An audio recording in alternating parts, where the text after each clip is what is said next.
कुरान कहता है बेशक कान, आंख और दिल, इन सब के बारे में सवाल किया जाएगा। हम सबसे सवाल होगा आंख के बारे में, कान के बारे में, दिल के बारे में। सुभान अल्लाह। तो बताया जा रहा है कि इन तीनों की हिफाजत करनी है और उन बातों के पीछे मत पड़ो जिसका इल्म नहीं रखते। अब इस आयत करीमा की तफसीर उलमा से हम समझेंगे ना, अपनी तरफ से फैसला नहीं कर लेंगे कि किस बात के पीछे पड़ने से मना किया गया। सुभान अल्लाह। उलमा ने इस आयत के कई मतालिब बयान किए, कई डायमेंशंस बयान की कि इस एक आयत में हमें क्या क्या सीखने को मिल रहा है। पहला मदनी फूल जो सीखने को मिल रहा है कि झूठी गवाही मत दो। जो देखा नहीं वो मत कहो कि मैंने देखा है, जो जानते नहीं उसके बारे में मत कहो कि मैं जानता हूं। अल्लाह अकबर। कुरान कहता है वजतनिबू कौल ज़ूर, और झूठी बात से इज्तिनाब करो। ये झूठी गवाही जो होती है ना, दोस्त को बचाने के लिए, रिश्तेदार को बचाने के लिए, माद अल्लाह पैसे लेकर लोग अदालत में झूठी गवाही देते हैं, प्रेशर में आ जाते हैं, झूठी गवाही देते हैं। सरकार दो आलम सल्लल्लाहु अलैहि वसल्लम ने फरमाया अला उनब्बिउकुम बि अकबरिल कबाइर, क्या मैं तुम्हें बड़े कबीरा गुनाहों के बारे में ना बताऊं? बहुत बड़े कबीरा गुनाह के बारे में। साहबा ने, नबी पाक ने फिर खुद ही फरमाया शहादतुज़्ज़ूर, यानी झूठी गवाही देना ये बहुत बड़ा गुनाह है। अब आज बताएं, कुछ लोग तो माद अल्लाह अदालत में जाकर थोड़े पैसों की खातिर मुजरिम का साथ दे देते हैं और मजलूम के सामने झूठी गवाही देते हैं। वो अल्लाह को क्या मुंह दिखाएंगे? वो इंसाफ के यूं समझे रुकावट बन रहे हैं इंसाफ देने के लिए। आज इसी तरह सिर्फ अदालत में झूठी गवाही नहीं दी जाती। शौहर घर पे आए तो बीवी झूठी बात मां के बारे में कह रही होती है, बाज़ औक़ात सास बहू के बारे में कह रही होती है, नंद भावच के बारे में कह रही होती है, अपने दोस्तों के अंदर झूठी गवाहियां चल रही होती हैं। हाँ उसने ऐसा कहा था, हाँ वो ये कर रहा था। वला हौला वला कुव्वता इल्ला बिल्लाह। कारोबार के मामले में, कर्जे के मामले में अब आप गौर करते जाएं कि कहां कहां झूठ बोलकर अपना काम लोग सीधा कर रहे होते हैं। हालांकि कुरान कहता है उन बातों में मत पड़ो, उन बातों के पीछे मत जाओ जो नहीं जानते, जिसका इल्म नहीं रखते। बाज़ औक़ात तो ऐसा भी होता है कि मालूम है दोस्त गलत है, मगर चूंकि मेरा दोस्त है तो सामने वाला बेशक मजलूम है, हम दोस्त का साथ देते हैं। यहां दोस्त का साथ नहीं देना है, यहां रिश्तेदार का साथ नहीं देना है। जिंदगी में एक उसूल बना ले, हमेशा इंसाफ का साथ देना है, हक का साथ देना है, कभी भी जालिम का साथ ना दें। उलमाए किराम बैठे हैं, सरकार दो आलम अलैहिस्सलाम की बड़ी मशहूर हदीस है कि वो खुशनसीब जिनको कयामत के दिन अल्लाह के अर्श का साया नसीब होगा। उनमें पहले नंबर पर मेरे आका ने फरमाया आदिल हुक्मरान, अदल करने वाला हुक्मरान जो होगा उसे कयामत के दिन अल्लाह के अर्श का साया मिलेगा। तो बताओ ना, जो अदल नहीं करने वाला होगा उसका क्या हाल होगा? जो जालिम का साथ देने वाला होगा उसका हाल क्या होगा? जो झूठी गवाही देने वाला होगा उसका साथ क्या, उसका मामला क्या होगा? दोस्त का झगड़ा हो जाए, यार मेरे दोस्त का झगड़ा है, मैं दोस्त के साथ हूं। अरे भाई दोस्त जुल्म तो नहीं कर रहा, ये तो देख लो। तुम्हारा दोस्त किसी के साथ ज्यादती तो नहीं कर रहा। भाई मुझे नहीं पता, दोस्त मेरा है, जिधर कहेगा लड़ने के लिए तैयार हूं, जिधर ले जाएगा गवाही दे दूंगा।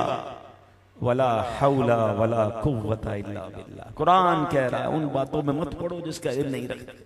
कभी जिंदगी में झूठी गवाही नहीं देनी। नबी पाक अलैहिस्सलाम ने फरमाया लन तज़ूल कदम शाहिद ज़ूर हत्ता युजिबल्लाहु लहुन नार।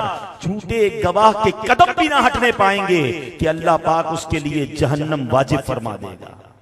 थोड़े पैसे के लिए झूठ बोलने वालों सोचो, अपने दोस्तों, अपने रिश्तेदारों, अपने जानने वालों के लिए, अपने कारोबार के लिए, अपना माल बेचने के लिए झूठ बोलने वालों सोचो कि ये शायद थोड़ी देर का फायदा तो हो जाएगा, मगर ये झूठी गवाही आका फरमाते अभी कदम भी नहीं उठेगा उसका, वहां से हिलेगा भी नहीं कि उस पर जहन्नम वाजिब हो जाएगी।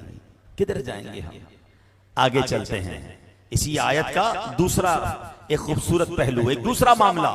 कुरान कह रहा है वला तख्फु मा लैसा लका बिही इल्म, और उस बात के पीछे न पड़ जिसका तुझे इल्म नहीं। इसका एक माना उलमा ने यह बयान किया, जब जिस बात का तुम्हारे पास इल्म नहीं, अपनी तरफ से जवाब ना दो, खामखा अपनी अकल के घोड़े मत दौड़ाओ। पता चला कि 100% यकीन के साथ अगर आपको शरई मसला मालूम है आप फिर बयान करें, अलबत्ता मालूम ना हो तो फिर बताएं ना। अब मसला यह है कि हर किसी को मसले बताने का शौक है, इल्म है या नहीं है। हर किसी को जनाब सोशल मीडिया मिल गया, कैमरा खोला कुरान की तफसीर शुरू कर दी, माद अल्लाह कैमरा खोला हदीस के बारे में बयान करना शुरू कर दिया। दीन की इंटरप्रिटेशन, दीन की तारीफ अब वो लोग बयान कर रहे हैं जिनके पास अपने पास भी इल्म नहीं। बल्कि यहाँ तो उलमा को भी कहा जाता है कि आप बेशक आलिम हैं, हर आलिम को हर मसला आता हो ये जरूरी नहीं है। अगर सवाल पूछा जाए और आपको नहीं आता तो आप कह दें ला अदरी। उलमा ने इसको भी आधा इल्म बयान किया है कि आपसे कोई पूछे और आप कहे मुझे नहीं मालूम, मैं पढ़ के बताऊंगा। ये इल्म की शान है। अल्लाह अकबर। कैसे कैसे नबी पाक ने सहाबा की तरबियत की। अब जरा एक वाकया सुनिएगा।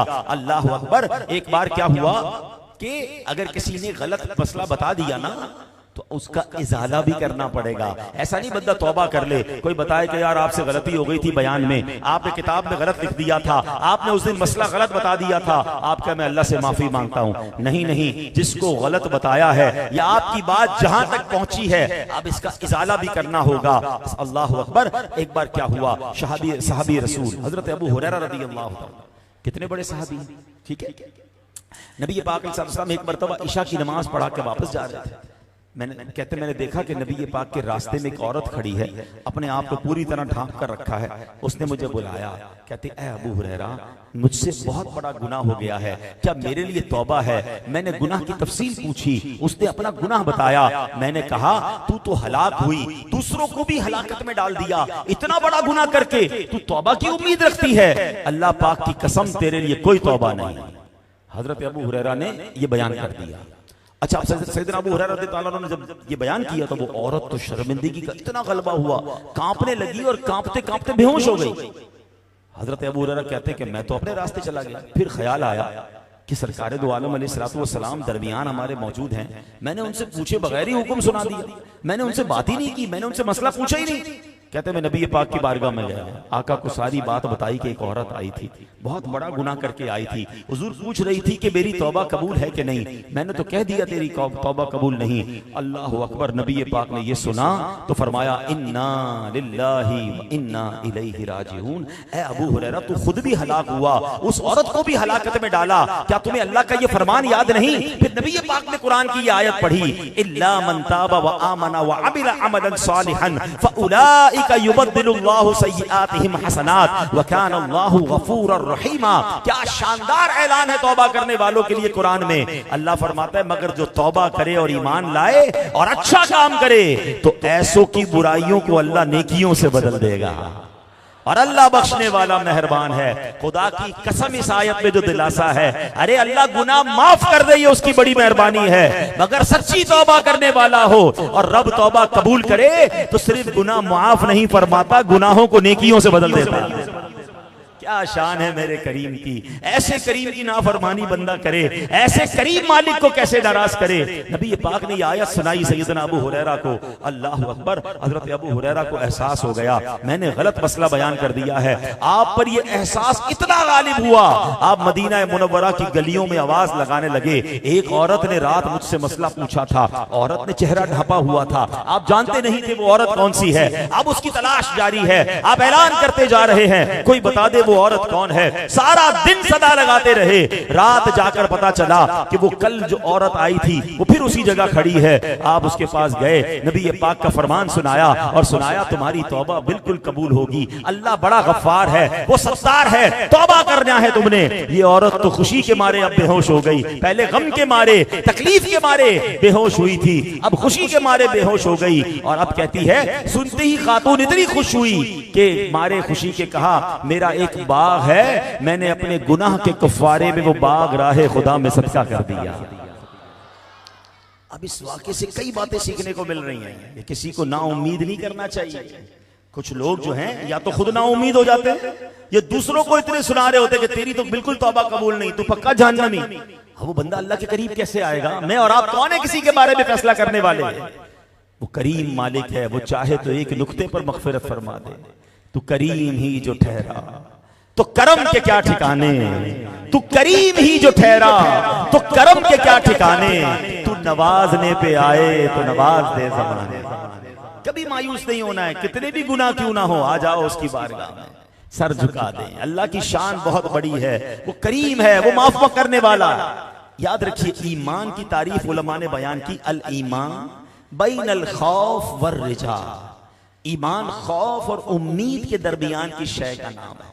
यानी ऐसा भी नहीं हो कि बंदा इतना बेखौफ हो जाए कि अल्लाह माफ करने वाला, जो करना करते रहो, या इतना खौफज़दा ना हो जाए कि मैं इतना गुनाहगार हूं, मेरी बख्शिश ही नहीं होगी। नहीं, खौफ भी रखना है, उम्मीद भी रखनी है, उसके दरमियान रहना है। तो ये पता चला कि किसी को ना उम्मीद नहीं करना। और दूसरी बात, कभी गलत मसला बयान ना करें, नहीं आता मना कर दें, आपकी शान में कोई कमी नहीं होगी। बड़े बड़े उलमा, बड़े बड़े फुकहा बिल्कुल भरे मजमे में कह दिया करते कि मुझे नहीं मालूम, ला अदरी। अगर आज के दौर में देखें, एक ऐसी शख्सियत जिसके करोड़ों मुरीद हैं और जनाब बराए रास्त वो मदरी चैनल पर मौजूद होते हैं, न जाने लाखों करोड़ों आशिकार रसूल दुनिया भर में सुन रहे होते हैं, उनसे सवाल किया जाता है, बाज़ औक़ात कहते हैं मुझे इसका मसला नहीं मालूम, मैं मुफ्ती साहब से पूछकर बताऊंगा। और अगर कभी मसला बता दिया और बाद में पता चला कि गलती हो गई है, आप लाइव चैनल पर आकर बताते हैं कि फला दिन मैंने ये मसला बयान किया था, उसमें ये कमजोरी रह गई, अब वो क्लिप डिलीट कर दिया जाए, ये नया क्लिप लगा दिया जाए। मैं आपसे पूछता हूं, अमीर अहले सुन्नत का इस तरह मसला बयान करना, उलमा से पूछकर बयान करना, अपनी बात नहीं आती तो मना कर देना, क्या आपकी इज्जत कम हो गई? क्या लोग आपसे दूर हो गए? नहीं होता है साहब, अल्लाह पाक और इज्जत देता है, मगर कुछ लोग इसको कसरे शान समझते हैं कि यार मुझसे मसला पूछा है, भाई ये कैसे कह दूं मुझे नहीं आता। माद अल्लाह जो दिमाग में आया वो बता देते हैं, ये हराम। सरकार दो आलम सल्लल्लाहु अलैहि वसल्लम की हदीस, जिसने कुरान के मुतालिक बगैर इल्म के कुछ कहा, वो अपना ठिकाना जहन्नम में बना दे। आज तो लोगों का तकिया कलाम हो गया, अल्लाह ने कुरान में ये फरमाया, तुम्हें नहीं पता अल्लाह क्या कहता है? उसको रोक के पूछ लो ना, बताओ कहां है कुरान में, तो कुछ भी नहीं पता होगा, बस बहस करनी है। अल्लाह ने कुरान में फरमाया, हुजूर की हदीस है, तुम्हें मालूम नहीं अल्लाह क्या कहता है इस बारे में? भाई आपको मालूम है, आप सुनाए ना कौन सी आयत है, और आपने कहा किस आलिम दीन से उसकी तफसीर पढ़ी है। ये अपनी जबान पे आना भी नहीं चाहिए। जब तक 100% इल्म ना हो, अपनी राय से कुरान बयान करना, अपनी राय से हदीस बयान करना, ये जहन्नम में जाने वाला काम है। आप देखिए, जो जितना सही आलिम होगा ना, वो उतना मोहतात होगा, जितना ज्यादा जिसको इल्म होगा वो उतना मोहतात होगा।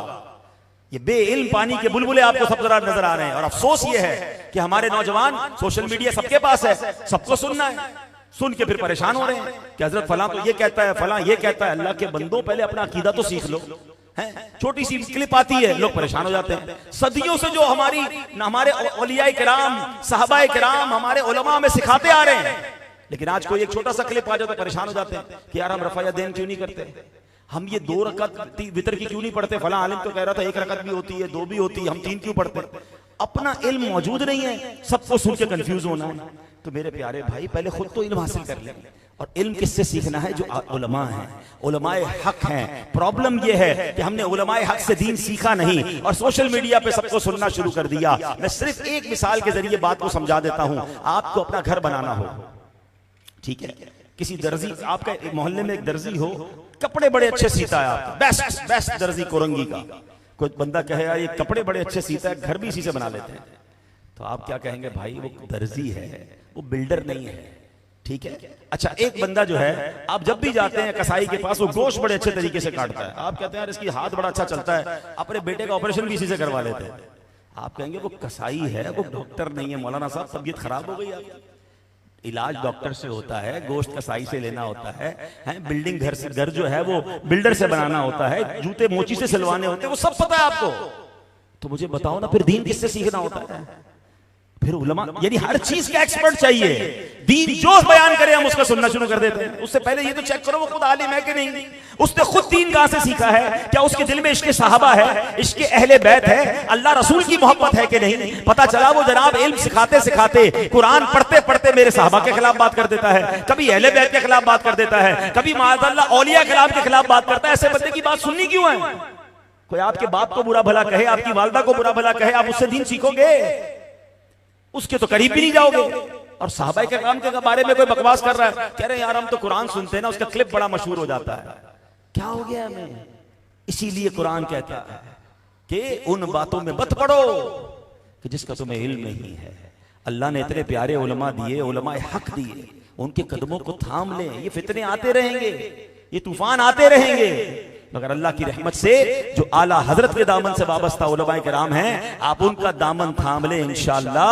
अल्लाह ने चाहा हमारे सैयदी आला हजरत हमें सहाबा और अहले बैत की ऐसी मोहब्बत पिला रहे हैं, उनके पीछे पीछे इंशाअल्लाह, सरकार के पीछे पीछे जन्नत में जाएंगे इंशाअल्लाह। आगे चलते हैं। इस आयत का एक और महमल, एक और खूबसूरत जो पैगाम है, कुरान कहता है वला तख्फु मा लैसा लका बिही इल्म, और उस बात के पीछे न पड़ जिसका तुझे इल्म नहीं। सहाबी रसूल हजरत अब्दुल्लाह इब्न अब्बास फरमाते हैं इसका माना यह है बगैर इल्म के किसी पर झूठे इल्जाम मत लगाओ।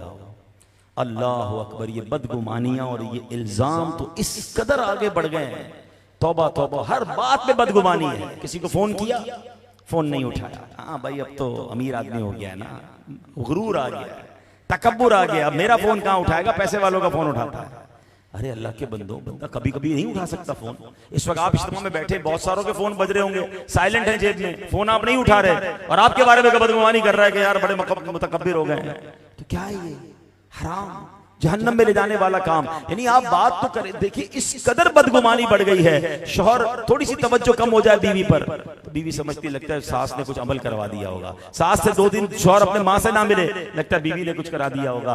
अपनी दुकान या मार्केट के अंदर मस्जिद है ना, मार्केट वाले भी होंगे, किसी की दुकान पर जरा ग्राहक ज्यादा चले जाएं, यार लगता है तावीज करवा दिया होगा। 2 दिन टोपी पहन के आया था, तस्बीह पहन के मेरी तरफ ही देख के तस्बीह पढ़ रहा था, लगता है कोई खास वजीफा लाया, मेरी दुकान पर ही दम कर रहा है। अरे भाई किसके पास टाइम है जो आप पर अमल करवाएगा यार? आप में है, मुझ में और आप में ऐसा क्या है जो लोग जादू भी करवाएंगे, जिन भी भेज देंगे? सारी दुनिया का मैं ही मसला हूं कि मेरे ही खिलाफ सारे लगे हुए हैं। अल्लाह के दस्ते कुदरत में मेरी किस्मत है, मेरे रिश्तेदारों और मेरे पड़ोसियों और दुकानदारों के हाथ में क्या मेरी किस्मत हो गई कि जनाब मेरा फला मामला उसकी वजह से हो गया, फला प्रॉब्लम उसकी वजह से हो गया। अपने अमाल की तरफ तवज्जो क्यों नहीं करते कि मेरे गुनाहों की कहीं मुझे सजा ना मिल रही हो? और ये आजमाइशें तो जिंदगी में आती हैं। सर में दर्द हुआ, जादू हो गया होगा, पेट में दर्द हुआ, जिन आ गया होगा, कान में दर्द हुआ तो फला ने फूंक दिया होगा, इसी में मर गए। अब बदगुमानियां निकले इससे बाहर। भाई शरीयत हमें, हमारा इस्लाम ये नहीं सिखाता।